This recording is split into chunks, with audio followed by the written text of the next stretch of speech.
ئەم گوندە یەکێکە لە گوندەکانی هەورامانی ڕۆژهەڵات دەکەوێتە تەنیشت هەورامانی تەختەوە. مێژووی دروستبوونی لە چاو گوندەکانی تردا نوێ و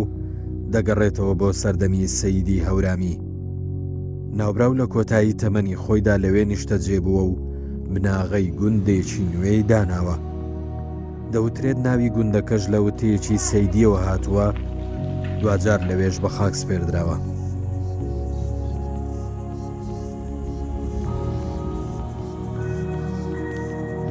ئەوەڵ ئیدەگی ئەچی سەر لەگاوە ئامێنی پشت و دەگا هەورامانیانە کە شەویرانیە هەر قەین دەگات بێنەماتا سەردەگا سەرۆ بۆ ئەو دیمیوە ئەچات بێنی ئامێنی ئەوێگە بابا سەیوی و ئێمەیش ئەسڵش خۆڵک و خانەگا و پاوەی ئەسڵش خۆڵک و خانەگا و پاوەی ئامان حتا ئەچا بیەن ئاوەختی ئەچا بێن ئیسە مزگیش هەن ئەچێ مزیە بەرابەری ئیدەگەکە لە بەرەکە سەرە هوربەزی سەر نەمەی بریف دەگەنەمەی مزیەوە بەزی و هەرسەر ئەچا ئیسە مزگیش منەن ئەچا وەختی ئەچا ئەترخۆی لای من ئاخرش ئامان ئادەگا سەرینی ئامان ئەوێگە تەنیا وش ئامان ئەوێ شۆڵ بیەن ئاوای نەبیەن دەگا نەبیێنە ئاوی چش نەبیێنە ئامان ئەچی پاڵ و مزگی قەرپاڵ و ئین مزگینە دەستکردن یانەکەردەی بوو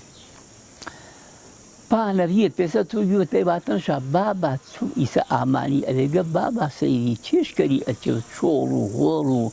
فەرماوانش ئامانە ئەچی سەرە و پیریوە یانەکەرووە چی سەرە و پیریوە ئیتر دما و ئانەی بنەڕەت و ئیدەگێ ئی مسڵمانە بیەن هەر وەرەنە چۆوە ئامێنی و سەردەگاوە هەم ئامێنی داش و پنجشیانی دەی ئامێنی بینی پنجشێ سەرەکوی ئامێنی دەی تا یاوێ ڕۆزگار یاوان ئارو ئیکە ئاناشمەش ئاباتی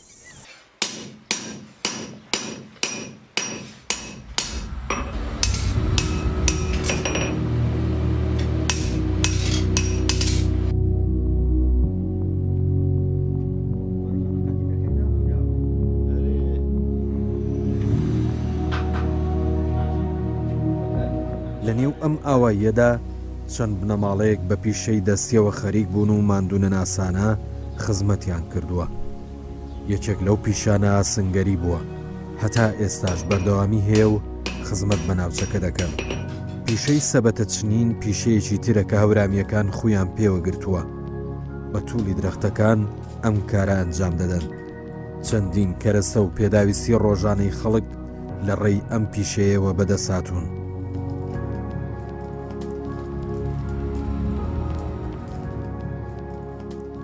شغلەکە یادم گرتن جا ئەوەڵۆ ئاوەتە دەوران و ئەوەڵ ئینقلابی وەڵتەریشنە من هەر دەستمەوە بێن و شڕۆم کردن و کارم کردنتر قسمەتە جە زیندەگیم ئاوەتە پی وەسیلە و سەنعەتدەستی تۆڵەگێتە هەیە بە دەستم ئاردن ئاوەتەتیشەش هەر خەریکنا ئیدامەمدان ویسەشە ئینانی سەر و ئاکاریوە مستەقل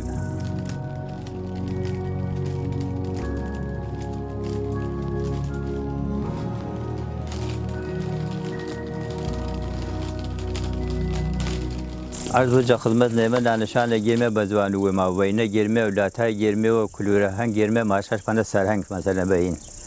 زوانەوە هین ئامی شونانێ لە جاسەڵی گێرمێەوە پیشدەستی گێرمێەوە سەبەتی دەسەینی فەسیاوەتە پێیسەڵی چنیە ئەپێسە ئی جۆرە چیوهایەمە خەریکێنمی گێرمێەوە فەسیاوەتە بە ڕەواج و وەختی ساعاتە هەر شێش لازم بێ فەسیاوەتە ئێمە شغڵی ما فارمێ مەسەلەن مثلا چاوەڵتە جاسەوزی نەبیێنێ ئیسەتەیە جاسەوزی هەنێ چاوەڵتە پیشدەستی فەساوەتە نەبیێنێ ئیسە هەنێ مثلا ئاوەتە بەعزە هینە وەسیلە وەلی هەنێ چاوەڵ نەبیێنێ ئیسەتێ هەنێ ئێمە ئیسە ئەکسەر ئانیشا گێرمێەوە ئیدامە مادێنێ پەنەوە هەنێ دلی دەسامانە بازارما هەرچی هەورامانە سەنعەتدەستی هەنێ ئاوەتە دوکانی گەورێ ئەمدێ مێنێجە چەنەما گێرا و تەحویڵ گێرا و بەراشە ئاوەتە ئمە بە قیمەت ئێمە شافایشایش بە مەیلووە شافەسە ئاوەتە هەر جور کە قیمەتکەرە ئاەتە وەرەشاشاوە دایمەوە مەزا ئەم دەورەشین هینی مێنی بەراشە پسە جەلالی هین هەمە حاجی ئانیشا ئانێنی مێنی بەراشە کلورەی هەنگ نانەشان سەبەتە بەرهەمی ئەم پیشێن. بۆ بەدەستێنانی کەرسەی خاو بۆ ئەو مەبەستە لەلایەن کەسانی شارەزاوە ئەنجام دەدرێت و باخی تایبەت بۆ ئەو کارە ئامادەکراوە بەبێ ئەوەی زیان بە درەختەکان بگێنن. ئێمە ملمی فەسەر ئاوەتە ئێساڵ لە فەسەر ئاوەتە ئاتۆڵا بنە گەورێنەوە ئاوەتە و حاڵەت و هەشگو نەرێشانەوە هەشگا تەریشانەوە ئاوەتە ئی بنێ هە پاکە کەرمێوە و ئێترە ساڵوا پاییزی فەسەر ئاوەتە یاوە بە دەرامەدی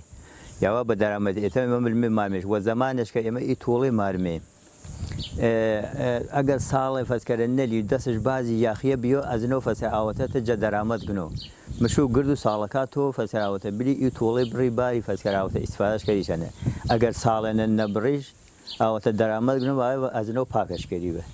ئەتە گرکەس و وەژنە هیچ کەس مەتاوە بلو سەر و تۆ هێن باخ و هیچ کەسی فەسکەر ئاوەتە تۆڵە بارۆ گرکەس باخ و وەشە ئی کارمان جەم سافەتاهی وە فێری بێن کە مامۆمان ئاوەتی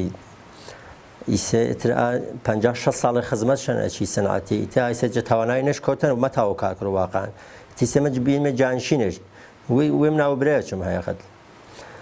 ئیتێرە بێ مایسە ئێدامەش مێمە ئی سەنعەتیا مەتاوە کاکرەوە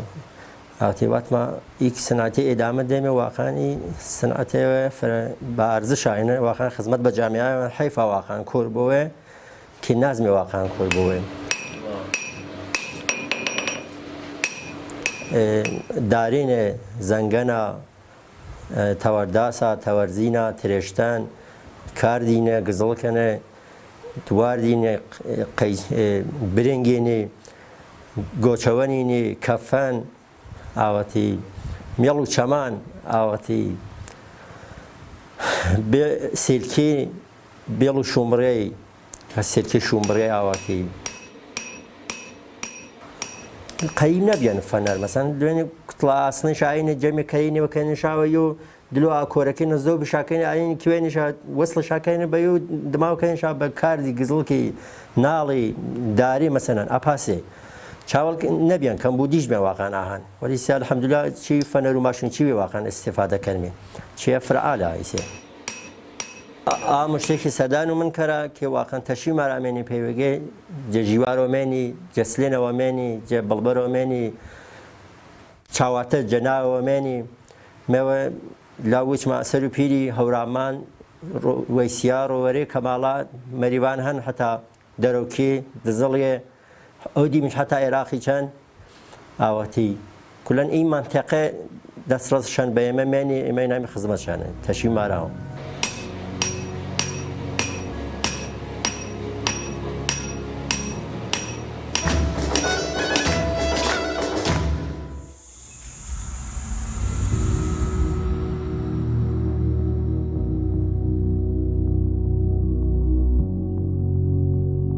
مەزاری پیرخاڵۆ یان پیرخالید تایبەتمەندیەکی تری ئەم گوندەیە ناوبراو یەکێکە لە پیرەکانی 99 پیرەی هەورامان و لە ناوچەی خەڵخاڵەوە هاتووە خاڵی شابارە خاتوونی خێزانی پیرشالیارە و گۆڕەکەی بە شێوەیەکی پیرۆز داهەندرێت خەڵکی ناوچەکە بۆ گەیشتن بە خەونەکانیان دێنە سەر ئەم مەزارە و نیازی دڵیان بۆم پیرە دەجێڕنەوە بە مەبەستی بەدیهێنانی خەون و ئاواتەکانیان یا بە تەزبیحات یا بە بێدەنگی جوانی مشۆ پێسە بە هەنگی زمسان تەمامیا ئەوەڵوەهارە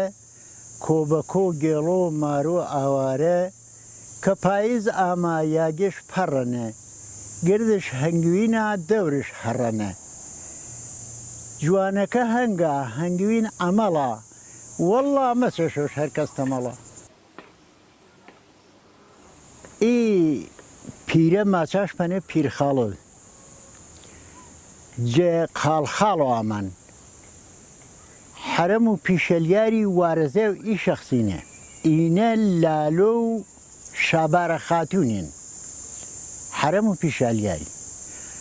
جە خاڵخاڵە نەوەشە گنۆ زبانش بەسیۆ کناچێ و پادشا و خاڵخاڵی بوو دکتری و ئاسەردەمی هەر کەسێ با مراجعات چاپەنە کەرا چارمە کریو بەشکیم ژنیە بوو تا هەورامانی شارێوەن کۆنتەرین شار دەرجیهان هەورامان نە دەرکیشوەر دەرجیهان ئەو وەختی خەبەر مارە پەی پادشا و خاڵخاڵی ماچا پیرێ نەفەرێ ئیناجە هەورامانە ئەورامان و تەختینە ئیک ناچێتە وەشەکەڕەوە ئاییچ بزۆش گەلو ئیلالۆشە بزۆ گەلو کناچەکێ ماچۆ وەکاڵەتش مێ پەنا ماچۆ ئەگەر وەشەش کردەوە هەرچانی کاحشکەرە پەش وەختێ کە برمێنی ئەپیچەم هورمێنی مێنی ئەو لاو بڵبەری تەوەنێ هەنە ئەچا قسێکەڕۆ کناسێکی ئیسا ئا تەوەنی ماچاش پەنت تەوەن و سرەوێ تامێ ئەوێگە و مێ خزمەت و پیشالیاری کنەچێ وەشە بووە ئەچێ وەشە بووە و مێرا قسێ و ئەوەختی ئیش ماچۆ ئیلالۆشە پیرخالێ من وەکاڵەتم پەنەن مشۆ ئی کناچی کەر و نیکاحوتۆ ئیش ماچۆ بابە من یاگیم نییە نەبووسو یاگیم هیچم نییە وەرو ژەنیم پەیچەشی بۆ ژەنی نمارو بەڵێ جە زەمانێنە کە وارەزەیەکێش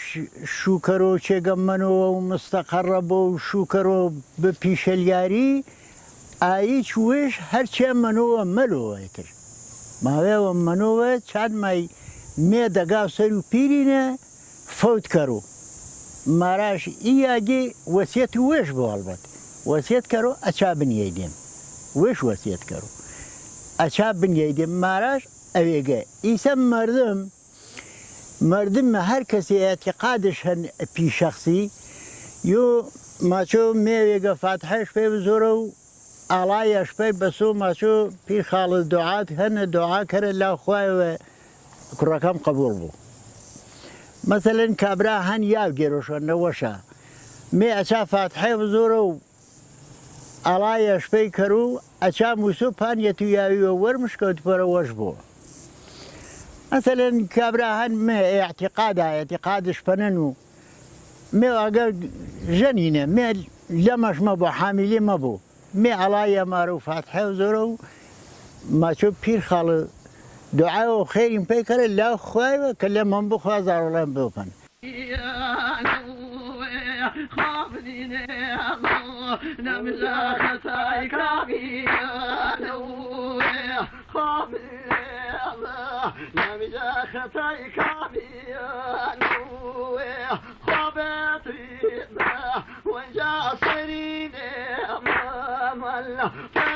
کاتێک بەناو ئەم گوندەدا گوزەر دەکەیت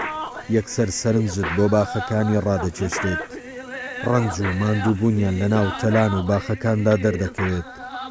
جۆرەها میوە بەرهەم دێنن ئەمەش تایبەتمەندی زۆربەی لادێکانی ئەورامانە و باخداری بووە بە بەشێک لە ژیانی ڕۆژانەیان کەڵەکە وەشی کەرمێ بەخاتر و ئینان ئەوەڵ ئی زەمینێمە هێنێنێ سرا چێریێنێتە هەورامیانەمان ملی واچ و وستەی بە زوانە فارسی یانێ واچونچە زەمینێمە لێژە سەرای چێرین ئەگە کەڵەکەش نەبوو ئێتر زەمینش مەکری و ئیسیفادەشکەری چەنە بشۆ کەڵەکەش پێ بنێمێ خاکەرمێ پشت و کەڵەکەکێ ئیدا دووبارە درەختش بنێمێ چەنە بەداری منتەقەمەچە ئەکسەریەتش دەیمە چونکە منتەقەمە بەخصوصی دەگا سەروپیری ئەسڵان ئاوێش نیەنە مقدارێکەمە باغی ناچی پشت و دەگەوە بە نامی و هەساری کەمێون باز هەساراوینێتە چەمەهانەیە بەشنیاری واچی ئاویش بۆ جاریە بۆ و یەکسرە بێ باخش فەنەداری هەساری نەڕوێت دەحێ بەرەمنەوی و سابێ گێراشۆ پێوێرەگا گێراشۆ پەیسپی ئەتینە باغداریش چەندان چانەوە نیاری وەلی ئی باخە دەمێنی ئی کەڵەکە ئی زەمینە دەمێ پی وەرو دەگێرێ پی ئەتراف و دەگەێنێ کلەن بە زەحمەت وی قەیمیە کان دەریە نێوتەوە نیشابەر ئامێنی و کریانی وشەکەڵک و خاکریانە پشتیا کریان گەنمە دەیمە ئێتە زیندگی و ئی مەخلوقی پاسە بیان بە گەرمێ دەیمە ئیسیفادەشاکانچی کەش و کوی هەیە وەڵا ئێتە بەرەمیکە مایسە هەنگووری دەیمە هەنە ئیسەمەنێ بۆ و ئاکوچێ بەخاتە هیچ نەمەنن ئی گەرمە دەیمەچە شاوڵ کریە ئیسە نەمەنێنە چونکە ئیسە ئیمکاناتوش مەلۆ سەر بە فەز واسمێ تراکتۆر مەلۆ سەر و زەمینەکە زەمینەکەی سەختە کەشەکە سەرۆکون و ئاواتی ڕاشن نیەنە و جادەش نییە و ئێتە ئی ماشێناڵاتی چیسە پێیابیێنی وەزیلە ئێتە سەرف مەکرد کابرا بە کاریگەری یا بەگا و هیتێ بەفە زەمین کاڵ و بە دارێ درەوەکەر و خەلەوار و کۆی نیشا ئێتە سەرفش پێ مەکەم دەپەخاتوانێ دەست ئازیەیان چاوەڵێکی دەگایەمە حیوانداری کردن لوێنی پێی کەشەوە ئەپیسە تامل و نزیکە و بنۆڵی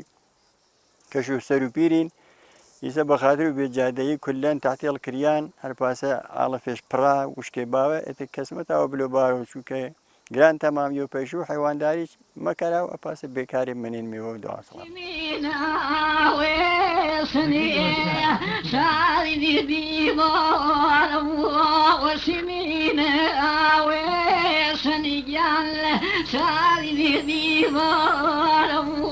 وشيب أرزيك وشميب أرزيك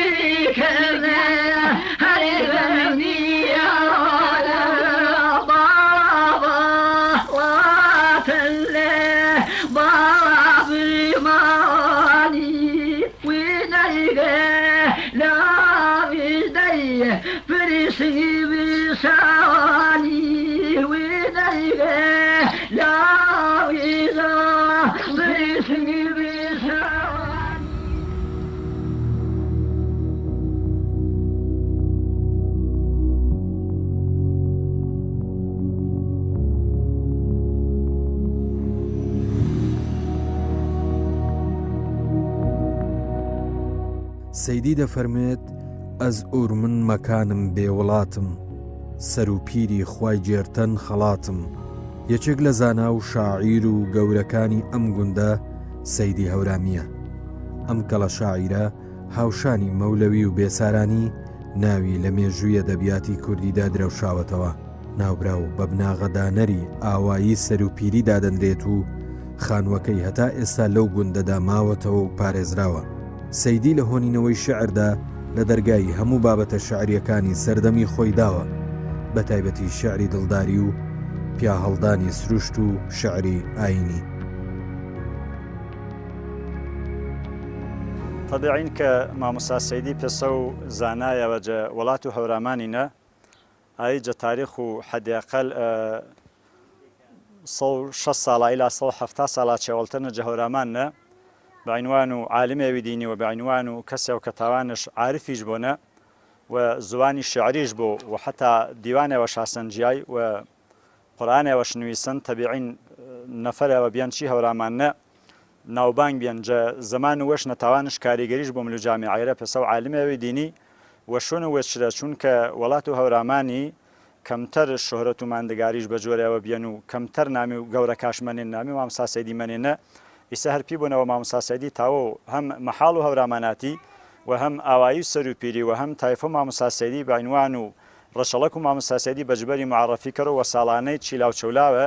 جە ئێرانەوە جە عێراقەوە کەسانێمێنێ پەرساپی مامۆستا سەیدی و ئێمەش بە ئیفتیخارەوە ماچمێ ئێمە ئەرێجە سەر و پیرینەوە مامۆستا سەیدینمێ و بەڵی پینەش ئیفتیخار کەمێ و بە گەورەیایی مێش ئەهلی احترامینمێ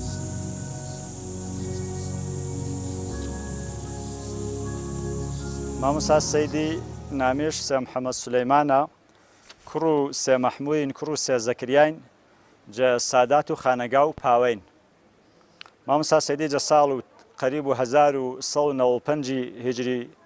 قەمەرینە یا کۆچی مانگینە جە هەورامان ئامان دنیا و جە ساڵ و 1265 کۆچی مانگینە جە دەوروبەروی ساڵانە جە دنیاە بەرشێن و فەوتشکەرن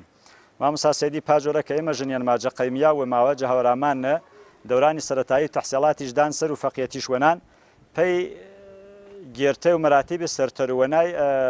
لوان پێی وڵات و کەڕەواری و عێراقی وەجە خزمەت و مامۆستا مەڵا جەلال و خورماڵینە ئیجازەش گرتن مامۆستا عالمێوی دینی بیان وەڵ جەگرچێنە مامۆستا بیان تەبلیغ و دینیشکەرن وەجە پاڵ و نەشر و عیلمینەوە تەبلیغ و مەسائلی دینی نە شاعیرێوی گەورە بیان کە بە زوانی هەورامی و بە ئەدەبیات و هەورامانی مسەلەت بیان بە زوانی کۆن و بە زوانی هەورامی تازە مسەلەت بیان شارە شواتێنە مامۆستا سەیدی پادەسەڵاتە شعرای کە بیانش بە حەدێ مسەلەت بیان قاڵ بە شعرهایەش متێنێرە کەیسە جە دیوانەکەش نەهەنێ کەمتر جە دیوانەکەی تەرینە جە زوانی هەورامی نەوینی شاوە ئێمە جە دیوان و مامۆستا سەیدینە کەمتر وینمێ جە یەک قاڵبی شعرینە دوێ دانی نوعی شعرێ با یا یەرێ دانی نوعی شعرێ با بەڵکو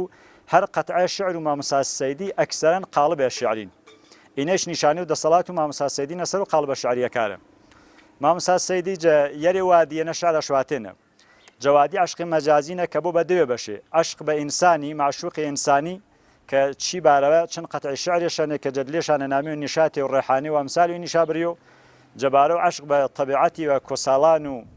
عەوڵان و پێڕۆسەم و گژوگیوا و هەورامانی شەوبۆ و چنووری و عچیوا سوورە هەراڵی نامێش بەرێنە و جەوادی و عشقی حەقیقی چنە کە وەختە مامۆستا سەیدی پەنەیاونە و پلەکان و عشقی مەجازی تێکەڕۆگوننە لێ عشقی حەقیقی جەبارە و عشقی حەقیقی و شعری شواتینێ و وێش چی بارەوە قەتعەهایە پێسە یاران دێوانەی پێسە یا حەیە بێچوونی پێسە یا ڕەب ڕۆحی ئەحمەد سەڵەوات سەد هەزاران ئی قەتعە شعرێشە بێنێ کە نیشانێنە مامۆستا عارفیش بیان ئەگەر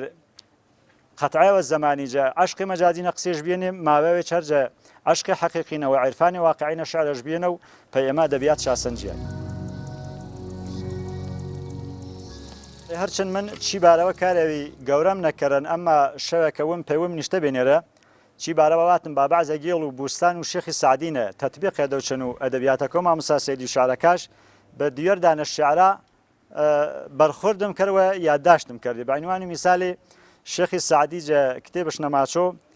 بەجاوی سەروێ بەلەند ئیستا دەبەر لە بێجووی چرا نەزەر نەکونی یاری سەر و بالارا مامۆستا سەیدی فەرماوە میانێ باغ و بستان ئەنچە سەروەند فیدا و باڵا و تۆ بۆ باڵا بڵەندی شێخی سعدی فەرماوە گەرم با ساڵحان بیدوست فەردا و دەربهێشتارەند هەمان بهتر کە دەردوزەخ بەرەندەم با گونەهکاران ئەما مامۆستا سەیدی فەرماوە جەنەت ئەرمارا دەهەند و تۆ نەباشیەن دەرو کەی نشینەم زان وەتەن یەک سین و ئەلف و عین و تێ یا شێخی سعدی فەرماوە بەس بگەردید و بگەردەد ڕوزگار دل بە دنیا دەرنەبەردەد هوشیار مامۆستا سەیدی فەرماوە یاران هەر مەسکەن وێرانە زێت بۆ ئەبڵە ئەو کەسەن بەوش ئومید بۆ هەر کەس عاقڵ بۆ چەنە شینی شۆ ڕەنجی بێ حاصڵ پەی دنیا کێشۆ تایفە سوور باشیە هەنی مەساش تا تایفە سوور باشیە سوورداش نە ئامێنی سوورداشی نە شارەزیل مەزانی چکۆوەن من ئینە ئالی تایفە هینەوە هەنێ تایفەیەوە تەر هەنی کورێ هەن ئیبرامیسە ئینا سەڕواوە ئیسەر و پیری ئینا سەڕواوە ئیدارەنە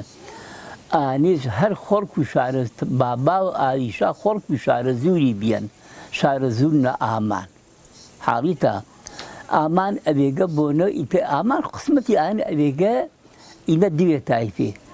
تایفە ئێمەش مەسەر تایفە ئێمەش هەر ئەچابە لە باباسەیەی بە پێرای بێن میسە شش حەوت دەیانێن وێ ئەرز و خزمەتی تکەر و تایفە و شانەدەرا هەنی ئالیش بە 15 یانین ئای شانەدەری و ئامێنی شارە زوورنە حاڵیتە ئیرە چوار تایفە دوورە ئامێنی و ئامێنی ئەچێک بینی بە ئەتر ئیسە پەرە شاسانان دەگاکی بینە ئێنە هیچتر ئەپی دەرو پشتی ئێمە وێمانە دەگانە عەدعان گەری چوار نەفەری زووتر 50 ساڵی چێوەڵتر ئامێنی هەر وێگە پێوە ژەنی شائارێنە و یانە شاکە هەر خۆڵک و دەگا هەورامانی یانە شاکردنەوە ژەنی شائینە ئیسە سەر و پیریە